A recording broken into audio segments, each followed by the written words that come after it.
Assalamualaikum warahmatullahi wabarakatuh. Salam sejahtera dan salam sehat untuk kita semua. Berjumpa lagi dalam Infus, informasi untuk sehat yang dipersembahkan oleh Promosi Kesehatan Rumah Sakit Umum Daerah Tugurejo Provinsi Jawa Tengah. Berjumpa dengan kami di sini dalam podcast kali ini sesuai dengan tema World Health Organization atau WHO telah menetapkan tanggal 31 Mei sebagai Hari Tanpa Tembakau Sedunia. Untuk itu pada kali ini kita akan membahas secara tuntas apakah itu Hari Tanpa Tembakau bersama narasumber kita yang sangat luar biasa. Di sini telah hadir bersama kita ada Dr. Diah Turunsih, spesialis paru. Selamat pagi dokter, selamat datang di Infus. Apa kabar dokter? Alhamdulillah ya. Baik.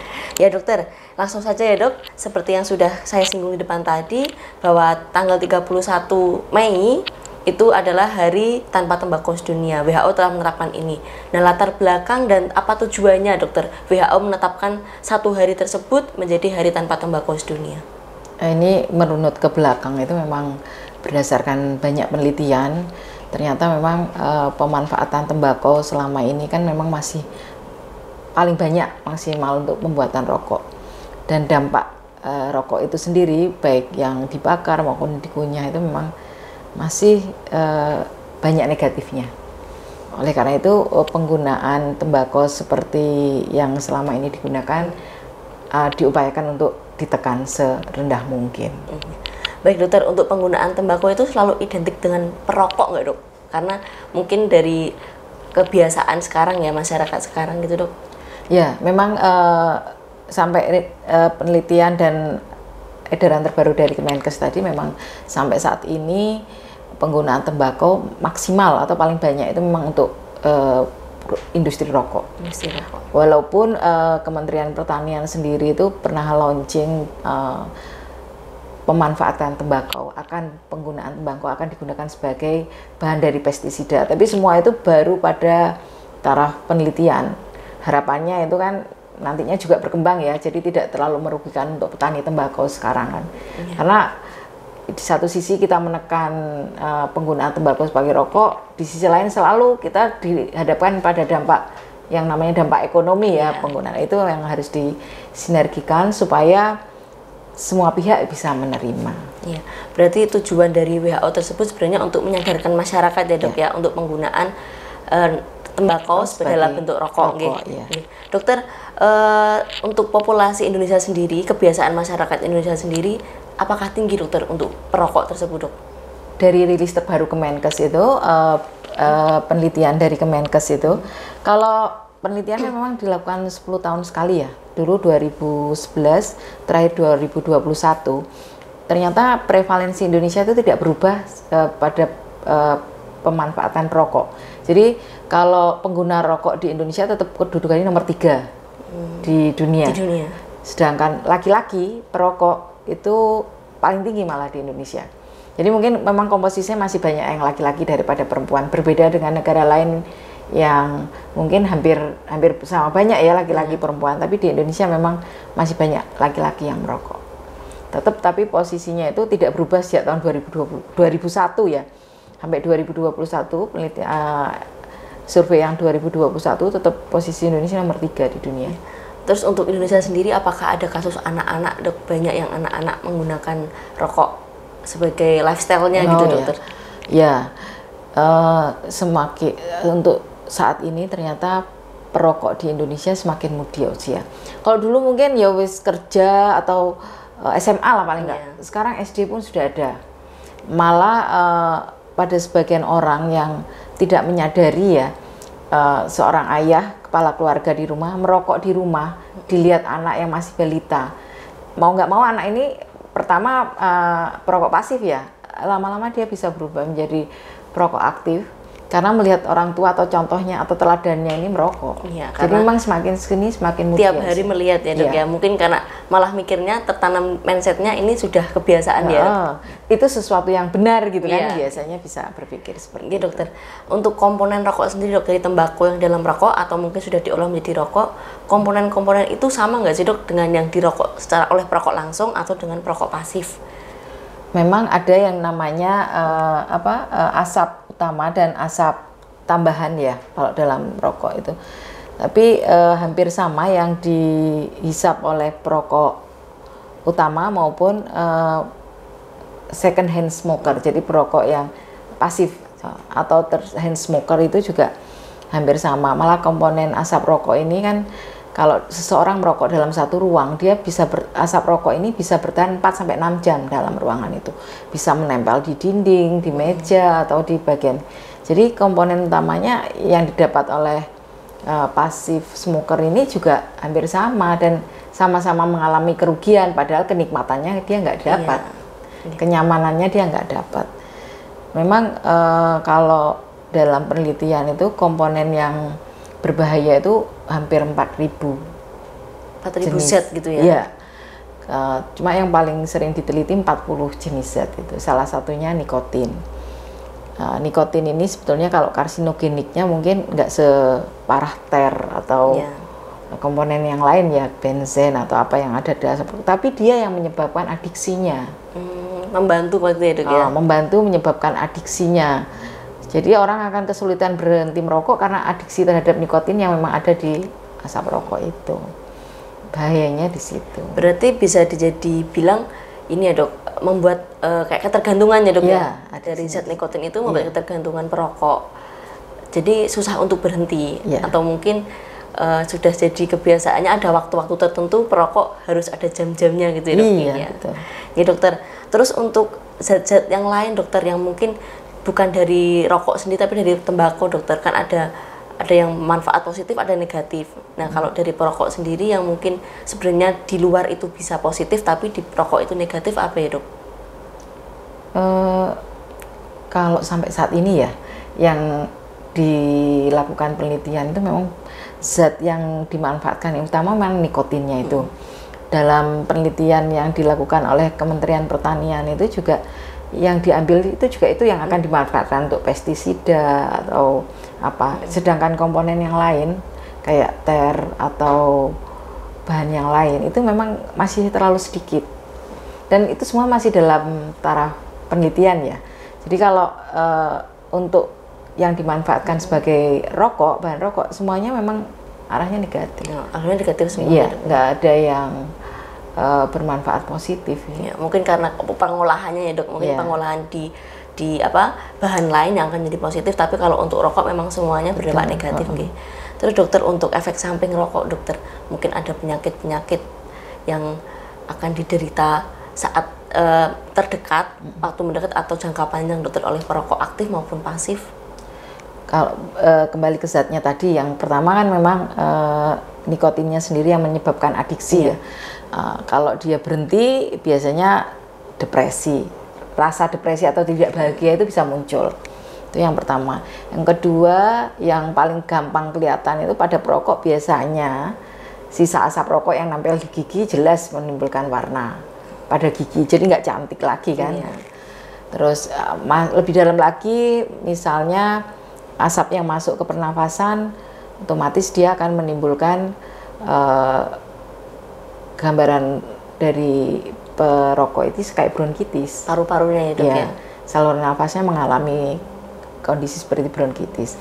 Lebih jauh lagi nanti kalau asap rokok ini masuk ke sistem peredaran darah ya, menyebar ke organ lain ya, mungkin misalnya ke pembuluh darah misalnya, dia akan memicu untuk penumpukan lemak di pembuluh darah, plak-plak gitu ya, menimbulkan aterosklerosis, menimbulkan akhirnya berdampak ke penyakit jantung itu rangkaiannya, atau dengan kondisi yang saluran atau pembuluh darah mengecil, stroke bisa muncul.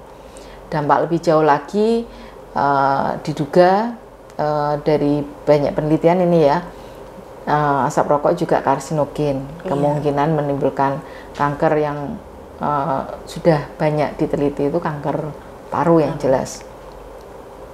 Kemudian muncul sumbatan di ujung-ujung jari biasanya yang membuat jarinya biasanya rusak atau mati, itu bisa.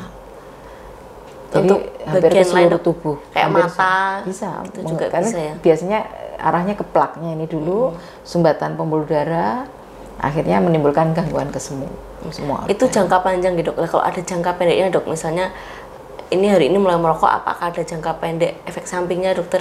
biasanya kalau dia alergi terhadap asap atau komponen rokok itu yang mungkin langsung kelihatan karena reaksi yang cepat. Misalnya kalau dia asma gitu ya, merokok alergi terhadap bahannya, otomatis asmanya kambuh.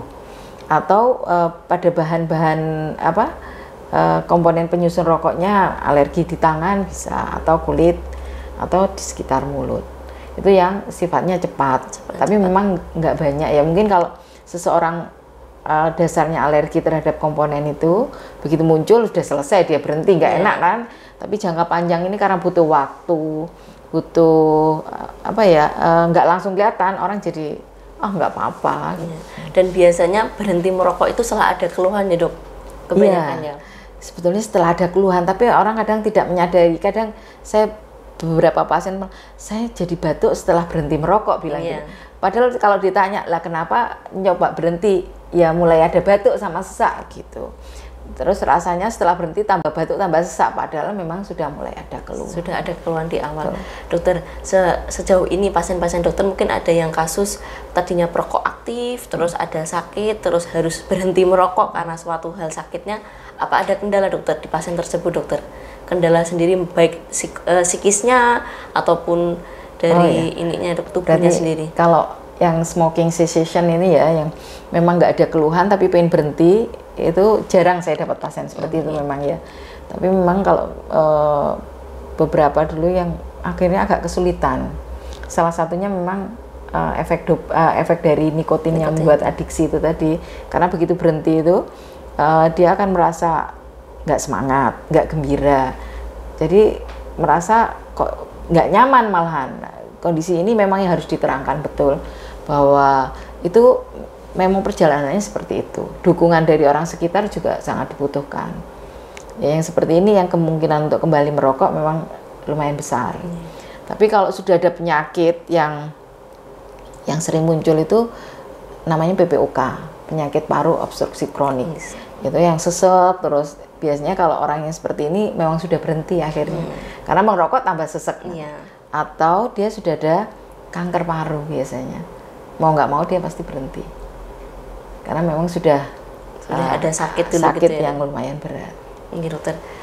Untuk psikisnya itu apakah perlu ini dokter? Misalnya kan ada perlu kayak apa ya untuk mengelabui gitu loh dok. Biasanya kan ada yang jadi stres ya karena nggak bisa merokok.